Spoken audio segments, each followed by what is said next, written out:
লাউ ভাজি রান্না করার জন্য কড়াইতে দিয়ে দিচ্ছি পরিমাণ মতন তেল। এবার দিয়ে দিচ্ছি পেঁয়াজ কুচি আর কাঁচামরিচ কুচি। এবার একটু নেড়েচেড়ে নরম হওয়া পর্যন্ত অপেক্ষা করব। এদিকে অর্ধেকটার মতন লাউ কুচি করে কেটে নিয়েছি। ভালো করে ধুয়ে কড়াইতে দিয়ে দিচ্ছি। এবার একটু নেড়েচেড়ে দিতে হবে যাতে পেঁয়াজটা পুড়ে না যায়। এ পর্যায়ে দিয়ে দিচ্ছি হলুদের গুঁড়া আর লবণ। এবার ভালো করে মিশিয়ে নিতে হবে। মেশানো হয়ে গেলে একটি ঢাকনা দিয়ে ঢেকে দিচ্ছি।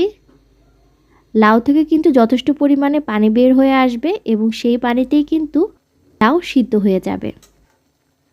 ভিডিওতে দেখতেই পাচ্ছেন যথেষ্ট পরিমাণে পানি বের হয়ে গেছে।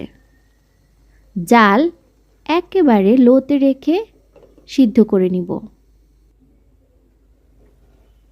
লাউ কিন্তু এ পর্যায়ে একেবারেই সিদ্ধ হয়ে গেছে।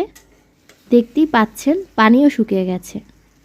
আর যতটুকু পরিমাণে পানি আছে তা শুকিয়ে নিতে হবে। আর এ পর্যায়ে কিন্তু জাল একেবারে বাড়িয়ে দিতে হবে, একদম ভাজা ভাজা করে নিতে হবে।